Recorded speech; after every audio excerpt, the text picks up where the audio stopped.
세상을 사는 사람들은 누구나 말을 하며 삽니다. 그런데 말이라고 하는 것은 마음속에 담겨 있는 것이 입술을 통하여 나오는 것입니다. 그런데 이 많은 식자들이 그런 이야기를 합니다. 성공하며 살고 있는 사람들이 주로 사용하는 언어는 칭찬이고, 행복하게 살고 있는 사람들이 주로 사용하는 언어는 감사라는 말을 합니다. 여러분, 지금 인생을 살면서 마음속에 어떤 것이 담겨 있고 입을 열어 하는 어떤 말들을 하며 생활을 합니까? 여러분, 저는 나이를 먹으면서 정말 절절히 깨닫는 것은 성공하는 것보다는 정말 좋은 성품을 가지고 행복하게 산 것이라고 하는 그런 하나님의 음성을 끊임없이 듣고 있습니다. 여러분, 오늘 날마다 생활을 하면서 원망하고 불평하는 말을 많이 하며 살고 있습니까? 아니면 입으로 감사하는 말을 많이 하며 살고 있습니까? 하나님은 사랑하는 자녀들이 이 땅을 행복하게 살기를 원하시기 때문에 감사하는 마음을 가지고 항상 모든 일에 감사하며 살기를 원하십니다. 그래서 성경 말씀을 읽고 묵상하다 보면 신구약 성경이 그 공통점이 있는데요. 여러분, 그 구약 성경 말씀은 구약의 성도였던 하나님의 선민 이스라엘 백성들에게 시내산에서 모세를 통하여 준 말씀입니다. 모세가 하나님의 분부로 이스라엘 백성들이 애굽에서 400년 동안 노예 생활을 할 때에 그 애굽 나라를 10가지 재앙으로 징계를 하고 바로 왕을 굴복시키고 애굽의 군대를 굴복시키고 이스라엘 백성들을 애굽에서 이끌어내요. 약속의 땅 가나안으로 가면서 한 달쯤 지났을 때에 광야에 있는 시내산에 당도했을 때에 그때 하나님은 이 모세를 시내산으로 불러 올리셔서 십계명을 비롯한 어떻게 하나님을 섬기며 하나님의 선민들이 생활해야 될 것인지, 그리고 하나님의 백성들이 하나님 백성들과 어떤 관계를 맺으며 화목하게 살아야 될 것인지를 일깨우는 계명과 율법을 주십니다. 그 말씀들이 여러분 출애굽 20장 말씀 가운데에 쭉 이하에 주어지는 것을 볼 수 있습니다. 거기에 보면 십계명을 비롯해서 정말 그 하나님 백성들이 하나님께 어떻게 제사를 드려야 되는지, 오늘날로 말하면 예배를 드려야 되는지, 그리고 하나님 백성들이 사람들과 관계를 맺을 때에 어떻게 관계를 맺어야 되는지, 주인은 종에게 어떤 관계를 맺어야 되고 종은 주인과 어떤 관계를 맺어야 되고 사람들에게 손해를 끼쳤을 때는 어떻게 배상해야 되고, 그리고 얼마나 공평하게 살아야 되고, 이런 그 말씀들을 20장부터 23장 13절까지 주시고 난 뒤에 하나님은요 특별한 절기를 말씀하시면서 절기를 지키라는 말씀을 하십니다. 유월절과 맥주절과 수장절이라는 절기입니다. 유월절은 이스라엘 백성들이 지금이 나와서 아직 가나안 땅에 못 갔지만 400년 동안 노예 생활하던 데서 해방시켜 주신 하나님의 사랑과 은혜를 깨달으며 잊지 말도록 이제 위해서 그 유월절을 정해주시고 유월절을 지키라. 그리고 아직 가나안 땅에 들어가서 농사를 지은 것도 아니지만 반드시 가나안 땅에 들어가게 될 것이고, 가나안 땅에 들어가서 정착을 하면 농사를 지으며 가축을 기르며 살게 될 것을 일깨우시면서 맥주절을 지키고 수장절을 지키라는 말씀을 하십니다. 맥주절은요 보리맥, 밀맥이라는 뜻입니다. 보리와 밀을 추수하니 여름에 지키는 절기. 그리고 수장절은 그 한 해의 모든 곡식을 추수하고 그 창고에 저장을 하면서 지키라고 하는 절기가 수장절입니다. 이 3대 절기를 꼭 지키라고 명령을 합니다. 이 절기를 지킬 때는 대충 지키면 안 되니까 하나님의 이름을 두신 성소에 꼭 올라와서 그 절기를 지키라는 분부를 하십니다. 근데 이 절기는요, 정말 그 의미가 있어요. 정말 그 성경에 이 절기 말씀하시는데, 이 절기가 1년을 이렇게 나누어서 보면요, 이 6월절, 맥주절 수장들이 한 군데 잔뜩 몰려있는 게 아니라 다 이렇게 오늘날로 말하면요, 여러분 우리 성도들이 신약시대 지키는 절기 가운데 보면 이 고난주간과 부활절, 그리고 여름에 추수하는 이 맥주절, 가을에 별을 추수하고 모든 곡기 추수하고 그 지키는 그 추수감사절, 이런 의미입니다. 흩어져 있습니다. 이 말씀의 의미는요, 꼭 그 절기를 지키는 게 목적이 아니라 하나님의 사랑과 은혜를 잊지 말고 감사하며 살며 감사하며 생활해야 될 것을 일깨우고 교훈하시는 의미가 담겨 있습니다. 근데 신학에 와서는요, 오늘 제가 봉독한 이 본문에 보면 에베소서 5장 20절에 범사에 우리 주 예수 그리스도의 이름으로 항상 아버지 하나님께 감사하며 항상 범사에 감사하라, 이 말씀을 하고 계시고요. 데살로니가전서 5장 18절에 보면 범사에 감사하라, 이것이 그리스도 예수 안에서 너희를 향하신 하나님의 뜻이니라, 이렇게 말씀을 하십니다. 범사의 모든 일에 항상 감사하며 살라는 이 말씀을 하시는 것입니다. 그럼 오늘 제가 읽어드리진 않지만 집에 돌아가시면 이 감사장으로 성경 가운데 1189장으로 되어 있는 성경 가운데 감사라는 말씀들로만 하나님께서 이루어진 감사장으로 여기 불리는 시편, 여러분 시편 그 136편을 꼭 읽어보십시오. 그 시편 136편을 보면 26절로 되어 있는데요, 26절 전체가 절절마다 감사하라 감사하라 감사라는 말을 반복하고 있는 말씀을 보는 것입니다. 어떤 면 속에서 보면 우리 기독교는요, 감사의 종교인 것입니다. 늘 마음속에 감사를 품고 입으로 감사하며 살면서 감사하는 자에게 주님께서 약속해 주시고 있는 그 은혜를, 풍성함을 누리며 행복하게 살기를 원하시는 종교가 우리 기독교입니다. 여러분 지금 어떻게 생활을 합니까? 생활을 하며 어떤 마음을 가지고 살고 있고 입술로는 주로 어떤 말을 하며 살고 있나요? 원망을 하고 불평을 하며 짜증을 부리며 살고 있지는 않습니까? 근데 참 저는 이번에 이 감사에 대한 말씀을 묵상을 하면서 왜 사람들이 이 땅을 살면서 원망을 하고 불평을 하고 참 짜증을 부리고 화를 내고 그렇게 세상을 살까? 거기에는요, 크게 두 가지의 약점이 있습니다. 사람에게는요. 어떤 것이 있냐면 어떤 사람에게든지 그리고 어떤 일에든지 좋은 점이 있고 나쁜 점이 있습니다. 어떤 사람도 다 좋은 게 아닙니다. 어떤 사람도 다 나쁜 게 아닙니다. 다 좋은 점이 있고 나쁜 점이 있습니다. 근데 왜 사람을 향해서 원망하고 불평하고 짜증을 부리느냐면 자기 시각이 참 잘못돼가지고 부정적인 시각을 가지고 그 잘못된 것, 부정적인 그 모습을 보면서 그냥 그 원망하고 불평을 하는 것입니다.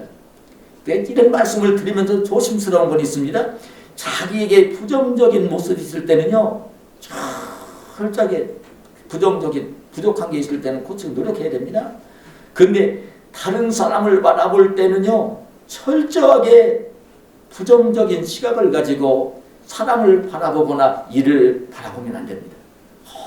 언제나 긍정적인 시각을 가지고 사람을 바라볼 때에도 좋은 점이 보이고 나쁜 점이 보일 때에 이런 좋은 점을 바라봐야 되고요. 어떤 상황을 만나더라도 어려운 일을 만나서도 그 어려움을 만난 것을 먼저 바라보려고 하지 말고 좋은 점을 얼른 바라볼 줄 아는 긍정적인 시각을 가져야 됩니다. 이 긍정적인 시각을 갖지 못하고요, 부정적인 시각을 가지면요, 인생은 굉장히 원망하며 불평하며 여러분 불행하게 인생을 살게 되어 있습니다. 예를 들면 이런 것입니다. 오늘날 이 사회 속에서 사람들이 굉장히 부러워하는 대통령도 있고 장관도 있고 국회의원도 있고 판검사도 있습니다. 얼마나 부러워하는지 모릅니다.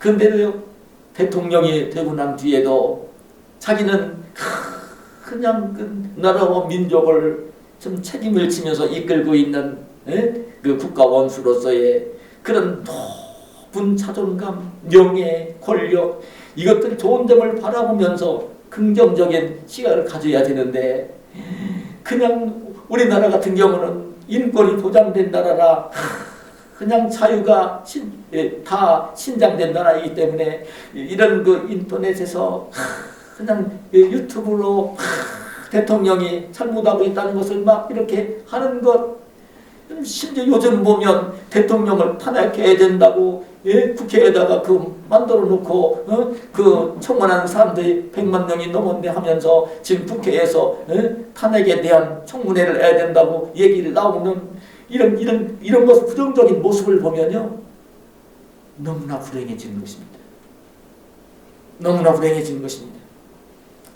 검사가 사람들이 얼마나 부러워하는 직업입니까? 근데 검사가 좀 부정적인 시각을 가지고 나는 검사가 된 것이 얼마나 힘든지 모릅니다. 불행한지 모릅니다. 나는 날마다 출근을 하면 그 거짓말한 사기꾼들, 그 도둑질한 사람들, 그냥 거짓말한 사람들, 남에게 피해를 준 사람들 불러다 앉혀놓고 그거 신문하면서 조서를 받아야 되고 날마다 범죄자들만 만납니다. 얼마나 일거리가 많은지 퇴근을 못하고 바로 못하고 밤늦게 퇴근을 할 때가 얼마나 많은지 모릅니다. 불평하는 마음을 가지면요 불행해지는 거예요. 여러분 요즘은요 얼마나 이 탤런트들 연예인들이 인기가 있는지 모릅니다. 근데 굉장히 미모를 갖추고 있고 몸매도 예쁜 그 탤런트라고 하더라도 그 탤런트가 얼굴에 눈 밑에 검은 점이 하나 있을 때에 그걸 신경을 쓰면서요 그냥 어디 남들에게 그 검은 점에 있는 보기 싫은 거 안 보이려고 짙게 화장을 하고 그 나갈 때에 신경을 쓰면서 그리고 이제 비가 온다든지 연기를 하다가 눈물이 흐르면 그 화장하게 지워져서 검은 점 보일까봐 그 부정적인 시각을 가지고 자기 모습을 보고 있으면요 얼마나 불행해지는지 모릅니다. 여러분 저는 기업을 하는 대기업을 운영하는 회장도 마찬가지입니다. 여러분 회장은 그런 불평을 할 수 있습니다. 나는 내가 그 경영하는 회사의 직원들보다 얼마나 내가 힘들고 불행한지 모릅니다. 내 직원들이 얼마나 부러운지 모릅니다. 다른 사람들은 몇십만 원, 몇백만 원 때문에 그냥 고민을 하고 스트레스를 받는데 나는 매일마다 몇백억, 몇천억 때문에 그냥 스트레스를 받습니다. 사람들 때문에 스트레스를 받고 돈 때문에 스트레스를 받으며 삽니다. 여러분 우리 하나님의 사람들은 이런 부정적인 시각을 가지고 부정적인 모습으로 보면서 그렇게 세상을 살면 안 되는 것입니다. 또 한 가지 사람들이 원망하고 불평하게 되어지는 경우가 있는데요. 또 한 가지는 뭐냐면요. 정욕을 절제하지 못하고 탐욕을 품을 때입니다. 정욕을 절제하지 못하고 탐욕을 품게 되어지면 감사가 되질 않아요. 근심이 되고 원망이 되고 불평이 되고 그렇게 되어지는 것입니다. 여러분, 사람에게는 누구나 이 욕심이 있습니다. 하나님이 주신 욕심이 있습니다. 재물에 대한 욕심이 있고 명예에 대한 욕심이 있고 권력에 대한 욕심이 있습니다. 남들에게 그냥 무엇인가를 행사하고 싶은 그 자기가 잘난 것을 보여주고 싶어하는 그런 욕심을 다 가지고 삽니다. 그런데 이 욕심을 절제하지 못하게 되어지면 인생은 참 불행해지는 것입니다. 이런 이야기가 있습니다. 어느 나라에 수많은 이발사들 가운데에 아주 이발 기술이 좋아서 왕의 머리를 깎아주고 왕의 머리를 다듬는 왕의 이발사가 있었습니다. 왕의 이발사는 이발사들 가운데는 최고라는 자부심과 자존감을 가지고 행복하게 기쁘게 휘파람을 불며 생활을 했습니다. 그런데 어느 날 이 이발사가 길을 가다가 잘생긴 항아리 6개를 발견을 했습니다. 근데 그 항아리 안에 보니까요, 황금이 잔뜩 들어있는 거예요. 얼마나 행복했는지 모릅니다. 그걸 가지고 돌아오면서 너무나 이 이발자는 행복했습니다. 그런데 집에 들어와서 살펴보니까요, 6개의 항아리 가운데 5개 항아리에는 가득 황금이 담겨 있는데 항아리 하나, 6번째 항아리에는 보니까 황금이 절반쯤만 담겨 있는 거예요. 가득 담겨 있지 않고.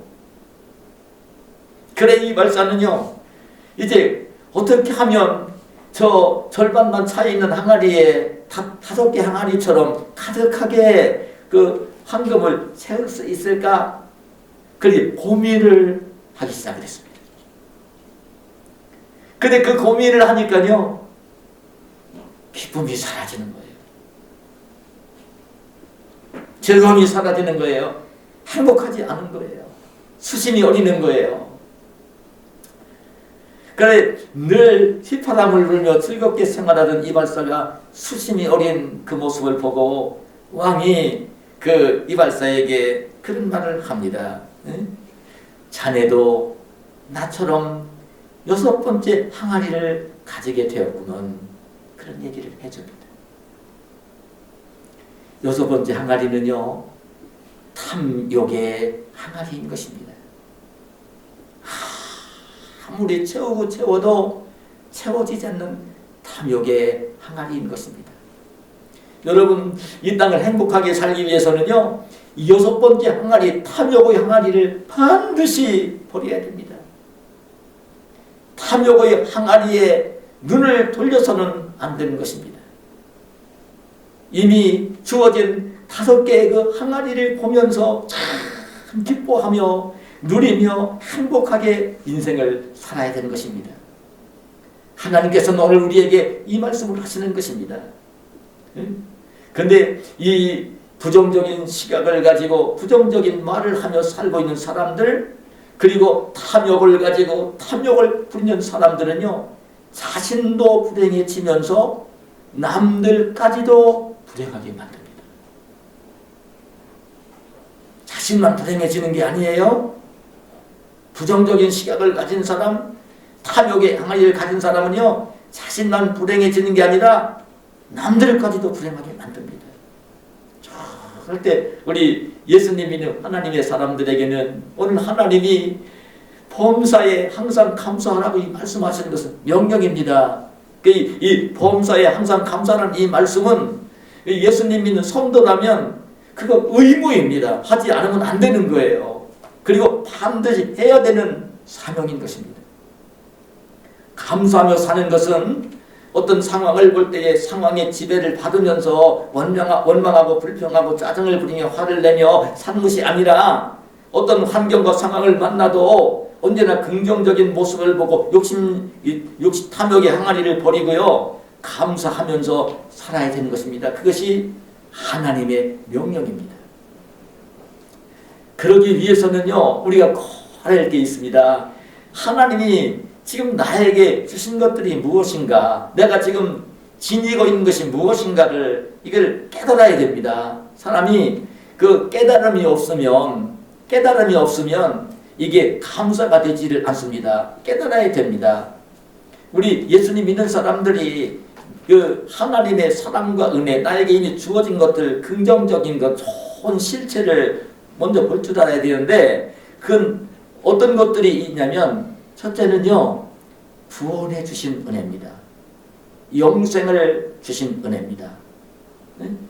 영원한 생명을 주신 은혜입니다. 하나님 나라를 기업으로 받을 수 있는 자녀로 삼아주신 은혜입니다.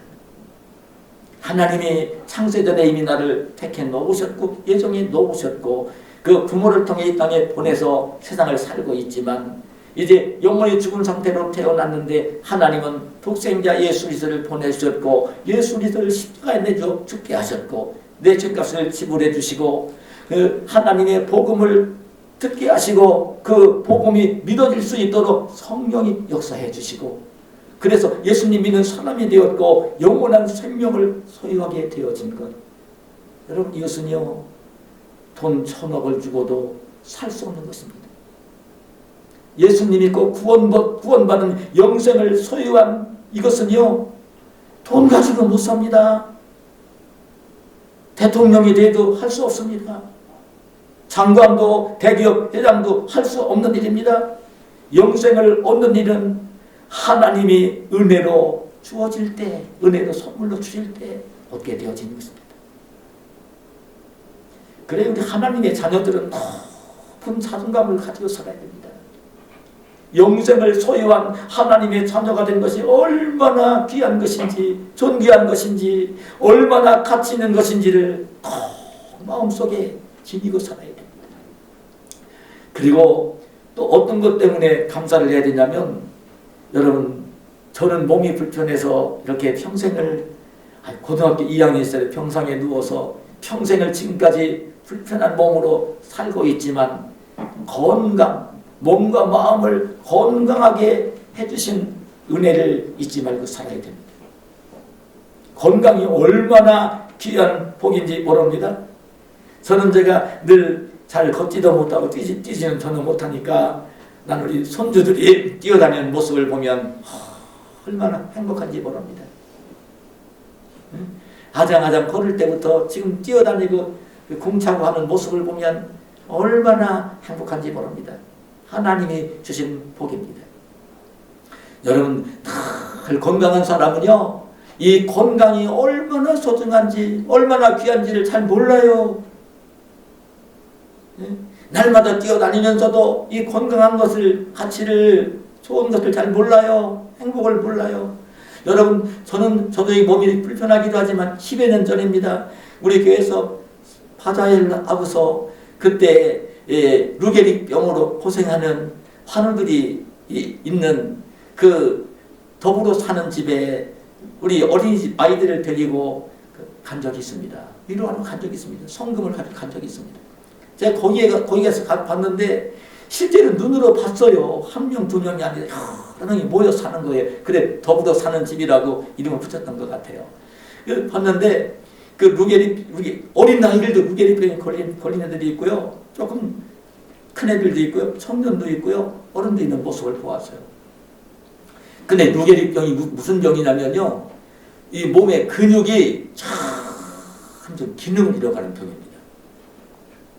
근육이 기능을 잃어가요. 근육이 전혀 쓰지 못하는 근육이 돼가는 거예요. 근데 의학적으로 보면 이 루게릭병에 걸려서 발견이 되어지면 평균 수명이 2 내지 5년, 올해는 10년까지 사는 사람이 있대요. 근데 이 근육이 점점 이렇게 기능을 잃어가면요, 다리를 못 쓰고요, 팔을 못 쓰고요, 심지어는요, 이 내장에 있는 장기들까지도 근육이 활동을 하거든요. 그것도 기능을 잃어가는 거예요. 나중에는요, 입도 잘 열려지도 않고요, 눈만 뜨는 것도 힘들고요, 나중에는 눈알도 움직이지 않는 거예요. 그러면서 죽어가는 병이에요. 참 무서운 질병이에요. 이렇게 의학이 발전했는데도 아직 루게릭병이 왜 생겨났는지 또 치료하는 약도 없고요. 그런 병인 것을 봅니다. 여러분, 건강을 주신 하나님의 은혜를 늘 깨달아 감사하며 살아야 되는 것입니다. 건강도 모든 사람에게 주시는 것이 아닙니다. 건강을 주신 것 때문에 정말 감사하며 살아야 돼요. 또 한 가지 말씀드리면, 가족을 주신, 가족이 있는 것을 깨달으며 감사하며 살아야 됩니다. 가족이 있는 것, 가족이 있는 것이 얼마나 감사할 일이고 행복한 일인지 모릅니다. 그러니까 늘 엄마 아빠와 형제와 함께 살고 있는 가족들은요, 그 감사한 걸 잘 몰라요. 모른다니까요. 엄마 아빠가 얼마나 귀한 분인지를 잘 몰라요. 그러니까 말을 안 들을 때가 있는 거예요. 아버지 어머니가 얼마나 귀한 분이고 얼마나 나를 사랑해 주시고 나를 위해서 어떤 걸 해주시는 엄마 아빠인 걸 알면요, 말을 안 들을 수가 없어요. 가족이 얼마나 귀한 분들인지 모릅니다. 일전에 제가 TV를 보는 분은 아닙니다. 제가 야구를 좀 즐겁게 보는 편이고 뉴스는 역으로도 보는 사람이지만 다른 것들은 별로 많이 보지 않는 사람입니다. 근데 어느 날 문득 이제 TV에 이렇게 틀었는데 가족이라는 다큐멘터리 프로가 나오는 것을 보았어요. 근데 그 가족 다큐에 나오는 그 프로는 제가 본 그때 프로는 어떤 프로였냐면 80도 넘은 노인 할머니가 12살 먹은 그 손자랑 둘이 살고 있는 가족의 이야기였어요. 이 할머니에게 있는 그 아들들이 있었던 것 같은데 둘째 아들이 결혼을 해서 살면서 그 손주 하나를 낳는데, 근데 며느리가 먼저 손자가 어렸을 때 5살 먹었을 때 세상을 떠났고요. 그리고 조금 더 지나고 난 뒤에 아들마저 세상을 떠난 거예요. 근데 시골에서 이 할머니가 12살 먹은 손자를 데리고 살고 있는 거예요. 시골에서, 해안가 시골에서. 근데 그 가족, 그러니까 농롭지 못하니까 이 할머니가 그 부잣집 그 마을에 배를 가지고 있는 어부가 바닷가에 바다에 가서 고기를 잡아서 그 그물째 끌고 들어오면 그물에 얽혀 잡혀 있는 고기를 이렇게 하나씩 떼어 정리하는 일을 하면서, 말하자면 오늘날 말하면 알바를 하면서 동네 노인들과 함께 그 고기를 따서 정리하는 그런 그 장면이 나오더라고요. 그러면 그 생활비를 좀 벌고 그러면서 이제 어린 손자를 기르는 할머니예요. 근데 이 손자도 할머니가 자기를 사랑하는 걸 알으니까 어느 날 보니까 할머니가 준 용돈을 아끼고 있다가 할머니가 좋아하는 쪼꼬된 우유를 사다가 할머니를 드리는 거예요. 할머니 손자가 그렇게 살고 있는 가정이에요. 그런데 어느 날 이 할머니가 그 영감님 젊었을 때 세상을 떠났고 영감님 묻혀 있는 산소에 어린 손자를 데리고 성묘를 가요. 믿지 않는 사람이니까 이렇게 과일이냐 술이냐 준비해가지고 가더라고요. 거기다 제사상을 차려놓고요.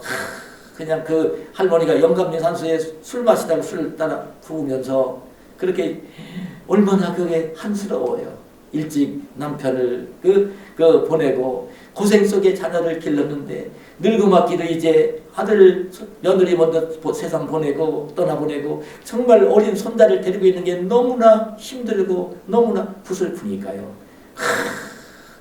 통곡을 하며 한탄을 하며 울먹울먹하며 산소주의를 돌더라고요.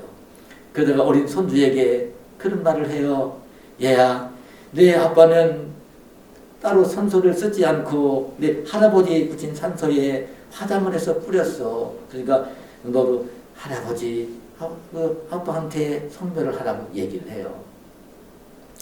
그게 12살 먹은 손자가요, 그게 멋쩍으니까 먼저 고개를 돌리고 있더라고요. 근데 할머니가 안 보는 것 같이 보이니까요, 그냥 통곡을 하고 오는 거예요. 꺽꺽거리며 훌쩍훌쩍 눈물을 펑펑 쏟으며 아버지가 그립고 어머니가 그리웠어. 꺽꺽거리며 울더라고요. 그 손주를 데리고 돌아오면서 할머니가 그래요. 얘야, 내가 죽으면 너는 삼촌한테 가야 돼. 그러니까 12살 먹은 손주가 뭐라고 탁 얘기를 한다면, 할머니 나 삼촌한테 안 가. 그러니까요, 할머니가 그래요. 그럼 너 혼자 어떻게 살 건데? 더 이상 말을 하지 못하더라고요. 여러분, 가족이 있는 것, 부모님이 계신 것, 형제들이 있는 것, 얼마나 감사할 일인지 모릅니다. 얼마나 감사할 일인지 모릅니다. 여러분, 그 감사할 거리가 넘치는 것입니다. 여러분, 일할 일터가 있는 것이 얼마나 감사한지 모릅니다. 제가 이번에 이 말씀을 준비하면서 우리나라의 실업자가 얼마나 되는가를 그 통계청에서 발표한 수치를 알아보고 싶어서 인터넷 검색을 해보았더니요, 몇 해 동안 계속해서 100만 명이 넘어요. 일을 하고 싶지만 일할 일터를 찾지 못하고요, 실업자로 살고 있는 사람들이 100만 명이 넘더라고요. 그중에 청년들 가운데도 대학을 나오고 다 같이 오는데도 직장을 못 가는 사람들이 그렇게 많은 거예요. 일터를 가지고 있는 것이 얼마나 감사한 일인지. 여러분, 오늘 우리는 부자 나라에서 살고 있기 때문에 먹을 것, 입을 것, 마실 것 때문에는 걱정을 하지 않아요. 그 정도까지는 나라에서 도와줘요. 잠잘 집까지도 도와줘요. 근데 어쩌다 여러분, 아프리카 그냥 선교 가신 분들이 그 아프리카 그 빈민 마을로 가서 아프리카에서 잘 사는, 수도에 가면 잘 사는 사람, 좋은 집 잘 사는 사람들 많아요. 근데 못 사는 시골에 가보면요, 물도 없어요. 물을 길로 30분 걸어가서 30분 봐야 돼요. 그 물도 맑은 물이 아니라 흙탕물. 먹을 것도 부족하고 마실 것도 부족하고, 가면 산다는 집이라고 하는 것이 집이 아니에요. 헛간만도 못해요. 지금 그런 집에 살고 있는 사람들이 있어요. 근데 먹을 것, 마실 것, 입을 것, 잠잘 집이 있는 것이 얼마나 감사하고 행복한 일인지. 여러분, 참 우리 믿는 사람들은 감사거리가 늘 넘치는 것입니다. 그런데 여러분, 감사할 때에 하나님은요, 또 감사할 거리를 주시고 감사하는 사람을 기뻐하시며 복을 주시는 분이세요. 이 감사는요, 감사는 감사를 낳게 돼 있어요. 자꾸 감사하며 살면 감사할 거리가 더 생겨나서 늘 감사하며 살게 되어지고, 그러면 행복한 인생으로 사람이 바뀌어지는 거예요. 제가 오래전에 한번 이야기한 적이 있는데, 우리나라에 여러분 여자들이 부러워하는 이화여자대학교 유아교육과 3학년에 다니던 이지선 학생이 있었어요. 그 남매인데 오빠가 동생을 늘 아끼니까 오빠는 이 동생을 그 차에 태워가지고 집으로 돌아보냈어요.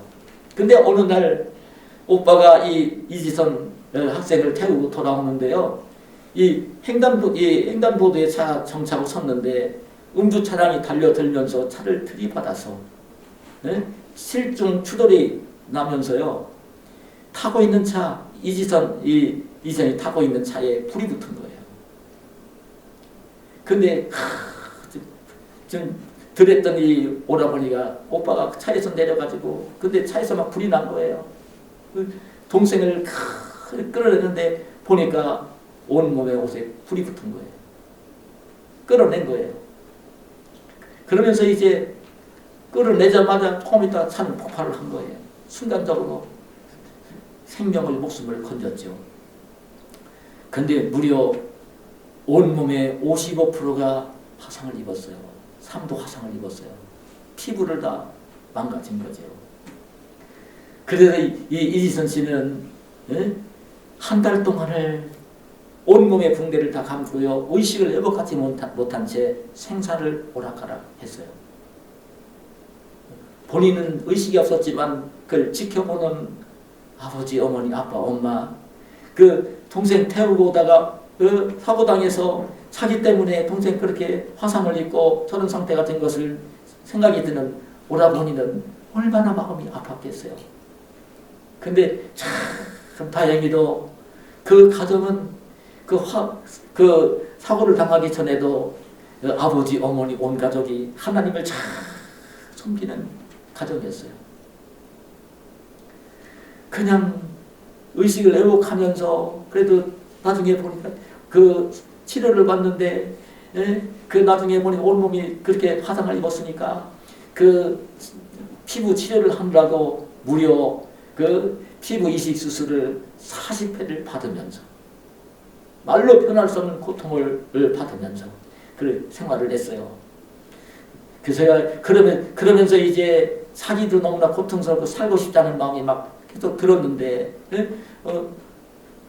거울을 보니까 자기 얼굴 모습이나 자기 몸이 아닌 거예요.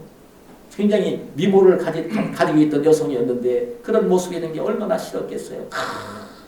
그냥 살고자 하는 마음이 드는데 그런데도 그 마음이 아플 텐데도 그 딸을 보면서 아버지가 그런 슬픈 표정을 안 짓고 위로하고 그 엄마가 그냥 위로하고 하나님 말씀으로 위로하고 오라버니가 위로하는 그 말을 들으면서 살아야겠다는 생각을 가지면서 그리고 이제 교회에 알려서 교회 식구들이 친구들이 참 그렇게 위로하며 기도하고 걱정하며 찾아오는 그 친구들을 보면서 이지선 씨 마음에 어떤 마음이 들었냐면 그런 마음이 들었대요.